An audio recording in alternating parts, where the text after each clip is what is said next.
But if you get 100% and you get the perfect title, you'll also get a Nongshim capsule. Max up to 3 people. Welcome, YouTube. We are getting ready for Master Santiago, and we're going to have to get all of these predictions out right now because I'll also be traveling to Santiago. So let's get through it. I don't know if this is all going to be one video. It might be 2 videos. If it is, you can figure it out. It's not that easy to navigate the YouTube website. But we're going to start with the tier list. As we see PaperX assistant coach 1 there saying, Laugh and Furious swaps places with where you put Nongshim Red Force. Nongshim Red Force. Let's start with Nongshim Red Force. I'm going to start with S tier. Because I'm pretty set. I'm pretty set on who I think is S tier. We're going to start with this. I think I want only 2 in S tier. But we'll figure this out as we go. We're going to edit this as we go. But just quick, Nongshim Red Force, it's not just the bias. I think Nongshim just looks really... okay, is there a little bias? Probably. I'm a human being. What do you want me to do? I like this team. It has nothing to do with getting paid by the team, but I do like the team. But Nongshim Red Force, I think, feels really comfortable in the current meta. I think they have a lot going for them. Also, as much as there's plenty of VODs now, I do think Dombi's Neon is kind of like old PaperX, where it's like you can study it all you want, but you won't know what hit you until you have to play against it once. So I think that works out in their favor in a Masters tournament because it's a limited number of games. Obviously, the caveat is their first seed, so like the longer break, yada yada. But Nongshim is flying out early as well, so they should have more time to like adjust locally and things like that. So the reason I like Furia is because who was it? Was it Alim who had said that the current meta is a scopes meta, which I think is totally accurate, given the lack of util and things like that. So I think just the take they have there, was it Koala Noob? Maybe it was Koala Noob. But I think the take they have about that is really, really good. And I think the way they work around it is very good. Yeah, I just think they seem very comfortable that they can be versatile round to round. And yeah, Koala's their opper, but they have other people who can scope as well. So I think Artisan's calling has been pretty good. I think it suits them quite well. And then G2, I give a lot of credit to being able to iterate and change your style drastically during a tournament and coming out successfully. I think they did that. I would argue that, there's been all this talk about everybody's trying to be PaperX, which obviously was the difficulty for PaperX. And I think that's true. I would almost argue that G2 probably has adapted the actual like PaperX style the most. I think everyone else has kind of, like BBL has kind of gone off the deep end on their own thing, right? And then Nongshim is like very neon-centric, so that's their own thing. But I would say that G2 probably has like the most 2026 PaperX style that they've adapted for themselves. I think Baby Bay coming up big is like so huge for them. I will put them there. I'm going to put G2 first because that's just the safest thing to do because they're never lifting an international trophy. And so that way I'm not cursing either of Nongshim Red Force or Furia. Great. Okay, now let's talk about who's going to be D tier? I'm going to put Liquid in D tier. But I don't think they're last. I just haven't decided which team is behind them. Maybe Liquid will be C. Because if I have 5 tiers, there's only 12 teams. No, we should, you know what? We'll put, maybe D is too harsh. Liquid is S tier. Yeah, this is why you should never read chat while doing these things. I don't know. It's so hard to think that Liquid is actually going to go deep. I'm not going to think about matchup too much, by the way, in the tier list, so keep that in mind. But EDG has that, like, they could just show up. They could win 51 out of 100 coin tosses and continue pushing through. The thing is I actually don't know if AG is as bad as everyone is saying. Let's do the Pacific teams first. T1 and PaperX. Oh, boy. Paper X.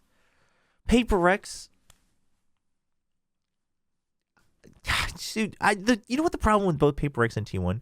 You know what the problem with both Paper X and T1 is? Is that, like, you could look like you could put them in any one of these tiers, and you would either, like, you have an equal chance of being right and wrong. Actually, you're right. B is the only place that it's wrong. T1 and Paper X don't belong in B, but they could be in any of the other tiers. Maybe I put Paper X B tier, yeah? NRG. Oh, I am a big fan of NRG and how they play. It's just not a good way to play right now. But I think I'm okay with NRG, like, top of C tier.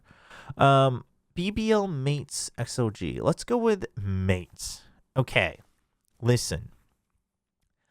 I've talked to a lot of people that have really liked how Mates have looked throughout this kickoff. I've watched a decent amount of their matches, and I've watched the finals.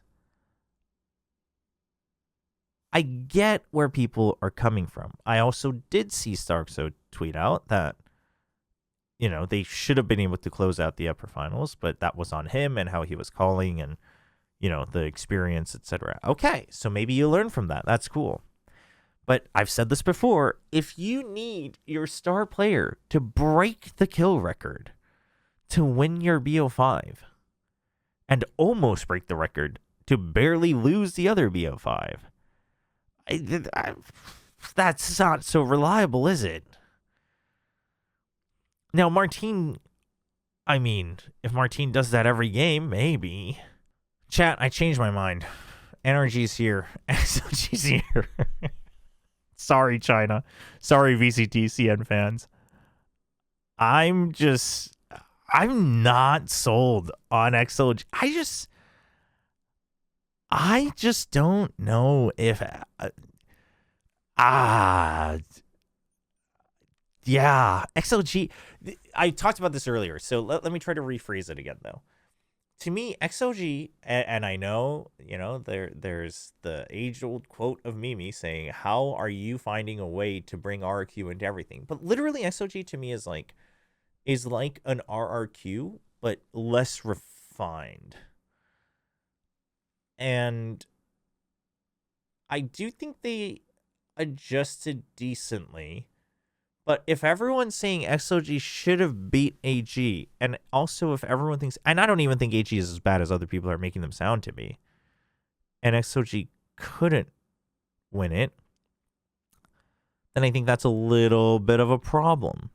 All right, BBL, they're an interesting team. They just do what they want, really. They just full send it, and then they win.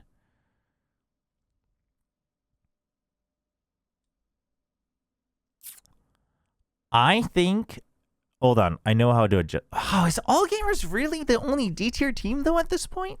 Keep only one in S tier? No, I need G2 to be number one. G2 needs to be number one because that's a safe bet because we know they're not lifting an international trophy. So that way we are not affecting any other teams. We are just, it's a throwaway ranking. I mean, if I had to do only one in S tier, it'd be Nongshim. Nongshim S tier, Furia, BBL G2 A tier. We've already all talked about these teams. T1 Mates, Paper X, and NRG's so out of place here, but I don't know what other team I'm putting here, honestly. I think these are all very close, but if you're going to do a tier list, you got to put differences anyway. So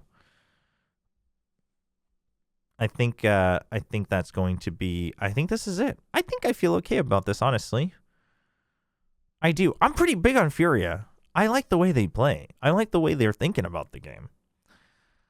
I'm pretty big on them. And then BBL, I think, is just so wild that it's kind of crazy to put them any lower, but they could crash out. Like, the thing with how they play is that they could just crash and burn. Okay, let's do our Pickems. Okay, so let's try it in-game first. I'll still record my VLR ones because the official ones don't do, like, each matchup, but we can still have a VLR group for fun as well.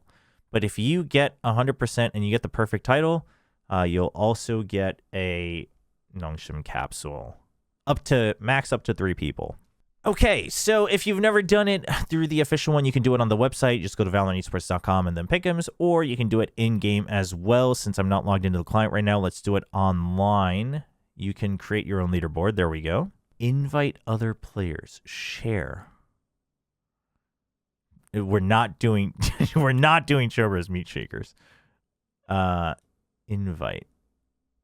Okay. I think I can just put this in chat. Scoring rules. Let's remind ourselves how this works. 25 for correct, and then bonus for the undefeated team. Who is winning 2-0? Who is winning 2-0? Okay, so this one, the matchup does matter, though. Right? Opening matchup. Gentlemates EDG. Okay, Gentlemates is probably winning that. XLG NRG. I probably actually give NRG the vote here, but that one's kind of tough. G2 Paper X is kind of tough, but I think G2 is favored right now. I think, man, you think Nats will target Stacks like he did Boaster, though? I mean, honestly, Stacks or Munchkin both. I think it might be G2, actually. If they can beat Paper X, I think G2 goes 2-0. I'm actually going to go G2. I'm going to go with G2. It's a 50-50 in the first matchup, but if they win it, they go 2-0. It doesn't matter who they play next. If they beat Paper X, I think they win. Now, granted, Paper X could suck in round 1, and G2's win would mean nothing. But I think G2's going to... I think G2 is a pretty safe bet. I think G2 beats T1. Do I have both T1 and Paper X moving out of Swiss? That's the other question. I am torn. G2 mates. I think G2 and mates for sure. T1 and Paper X. T1 and Paper X. Do I have both of them making it through? I have a feeling one of them is not making it through. Maybe NRG. If Paper X loses to G2, you don't think they'll make it? Really? I feel safer about this. I just don't think Liquid's going to make it through. But NRG's style is not great right now. I think I'm going to set with NRG. Because if I have G2 beating Paper X, I agree with that. If G2's beating Paper X, I think that could spell trouble. Let me just repeat. For the prize to win the Nongshim bundle, it has to be the in-game. So make sure you are joining the group in a game. And then we should be good to go. All right, now the big one. Oh, boy. Now we got to do the players. Oh, boy. Let's see. Who do we want? All right. All right, let's list everyone that I would consider putting on the list to begin with.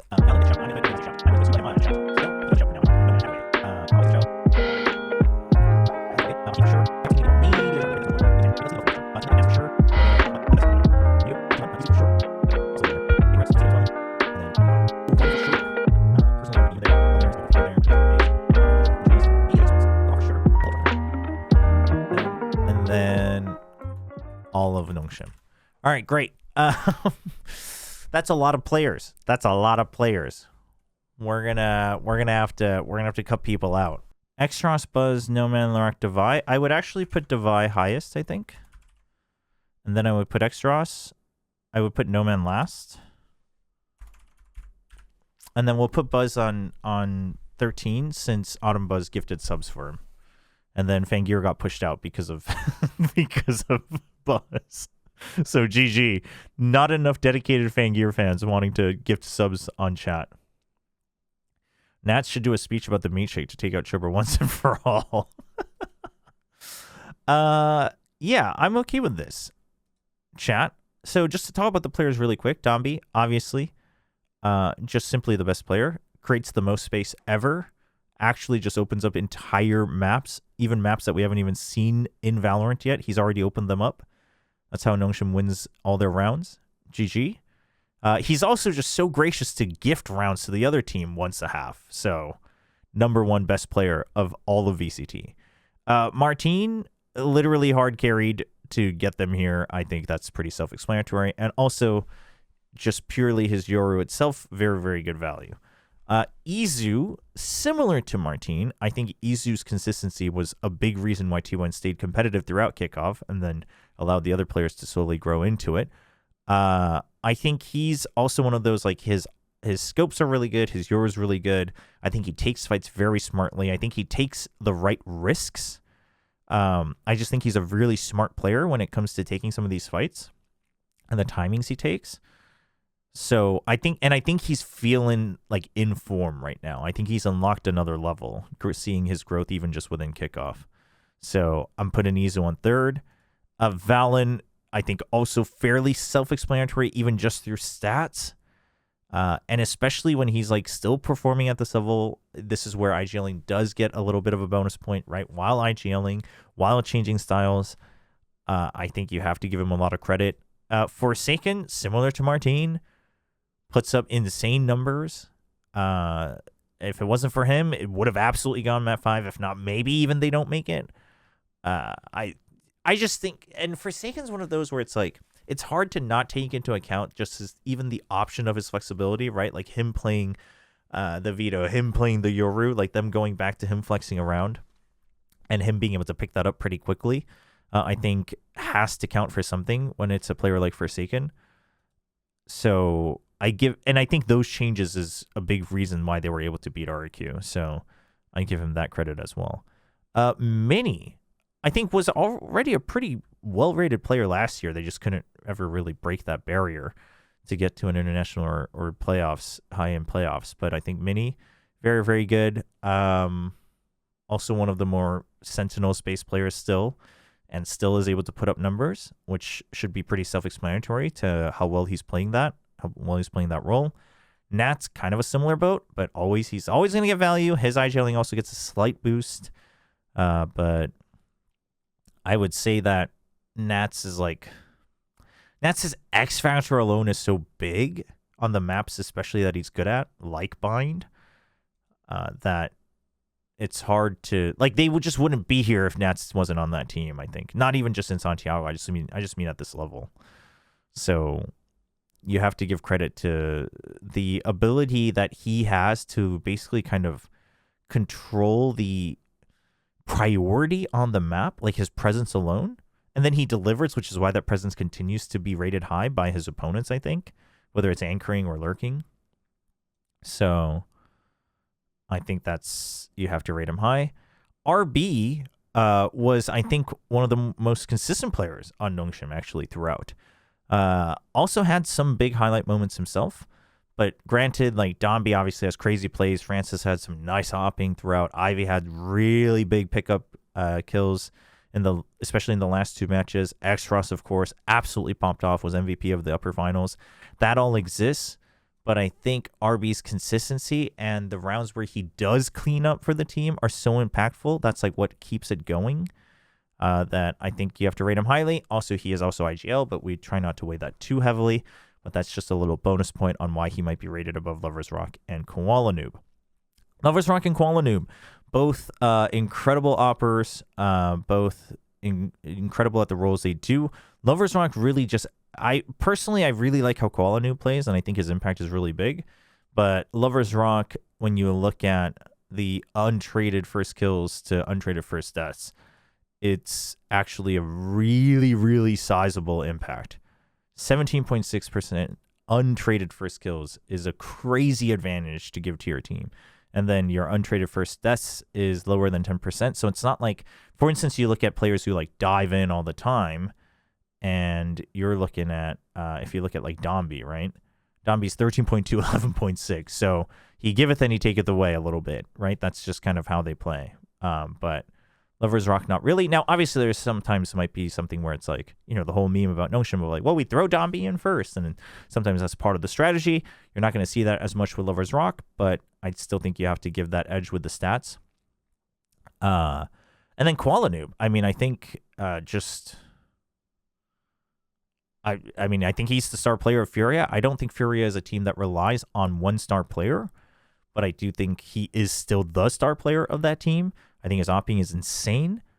And I also think that he controls the pace quite well for the team. But Fury is one of those interesting ones where I do think the sum of their parts is the sum is much greater than the parts. And that's not because the parts are bad. It's just the sum is so good right now. So I give credit to the team, but I think Kuala Lumpur for sure still deserves a shout in top 10 going into Santiago. We have honorable mentions 11 through 15. As I've explained before, we always, for me, I kind of use this space 11 through 15 because it doesn't give that much points on something like Plat Chat where it's aggregate. So I use this to give shout outs to people I think deserve it. Devi. So just to clarify, that means that not all of these I think are necessarily rank 11 through 15. But Devi, I think, was the reason Big Break stayed alive at kickoff. Once again, it's Unk on cleanup duty. He seems to be leaning much more back into kind of the dedicated opera role a little bit on the maps where they do play that style and composition. He was always kind of the opera of the team, and I think he's proving it once more. So you love to see it. I think X-Ross really got into stride with him getting unanimous MVP from all the casters and talent at the upper finals. I think speaks for itself. And I think for me personally, I give him a lot of credit because he was playing so confidently even from the beginning of kickoff. And then because of that, he was able to iterate and build on it from match to match and really get into his flow. But I think X-Ross will continue to grow and really set new ceilings on how to play smart and take some of these fights. So I think X-Ross absolutely deserves a shout. Buzz is a shout out to one of our chatters who thinks Buzz deserves a shout out. And so there may or may not have been a trade of gifted subs involved. But honestly, I mean, Buzz is one of those players where when he is popping off, he's popping off like crazy. He's also a bit of I would say Buzz isn't so much a space creation, but he's more of he's also kind of a tank. Like if Dombi is an aggro tank, Buzz is more of like an evasion tank. It's interesting to say that because Dombi's the one who's actually evading bullets, but Buzz like goes in and stays alive. Like his goal is to stay alive. Whereas I think Dombi just goes in and actually draws like everyone's crosshairs and messes up everyone's vision. So it's interesting because Buzz used to play more like that. Now Buzz I think his style has changed a little bit, but again, when he pops off, he pops off. So I think this is totally fine. It's one of those players where it's like, I would have no problem if other people had him in 11 through 15, but I think right now in their current form, most people wouldn't. And then LaRock and Lover's Rock, I think kind of as a duo, you have to consider that both of them have very similar impact for BBL. I think Lover's Rock was a bit more consistent, but LaRock obviously had some high peaks. And honestly, I mean, everyone on BBL are just giga aimers. So some people had, arguments for Kreven as well. I think that's totally valid. So I think it'll be interesting, like how the BBL players rate individually at Santiago. But they're kind of the opposite of Fury, in my opinion, where I can't tell if the sum is actually greater than the parts or if it's the parts that are carrying the sum. So we'll have to see how it fares internationally. And then No Man is the most interesting one I have here because I think No Man's kind of wild plays, his X Factor plays, his willingness to like go out and take space as the waylay, things like that, is what makes XOG able to continue to actually win matches rather than stay alive in matches. Happyway and Rarga might be the players who are keeping them in that top tier of China, but if they were to win something, go further in a tournament, I think it relies on No Man actually being proactive. If he is not proactive, they will play a good game and then they will get eliminated. Not necessarily early, but they just be middle of the pack among the top teams. So to me, I think No Man deserves that shout out where he's the one that kind of breaks him out of that mold. It's very similar to what I used to talk about for RRQ, right? Jemkin might be the best player on the team, but he is a known factor that keeps them within that tier. You kind of need someone like a Modnyet to break them out of the mold. So I think No Man deserves that shout. And if Buzz didn't have such a dedicated fan base, it would be Fangear up here just because I think he's a big reason why All Gamers is even going to Santiago, let alone his first seed. So Fangear gets a shout. There's also just been a lot of hype around Fangear, I think, in general. So I don't think that's too crazy. There's plenty of other players that could get a little shout.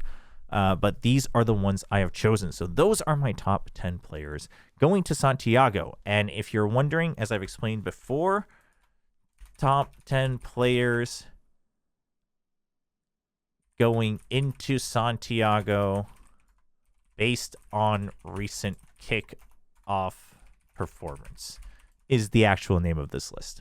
So there you have it. Let me know down in the comments below what you think about all of this, whether it's all in one video or not. I will probably just cut it all out. And if you want to watch the full VOD, you can check out the VOD with the YouTube membership. If you want to listen to the full explanations. And if you don't want to do that, that's fine. But also don't come into the comments and pretend you listened to the whole thing, because you didn't. So if you want to argue, listen to the whole VOD. But let me know down in the comments below who you would have in number 1 of your top 10 list going into Santiago. And that is going to be it. Can't wait for Santiago. We will be traveling, so I can't guarantee what kind of videos and when they'll come up. And then watch parties as well. For now, there's no plans for them because they can't give me a station.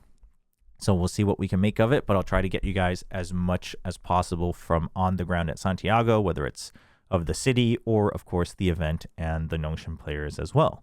That's going to be it for this one. Thanks for watching, and I will see you guys next time.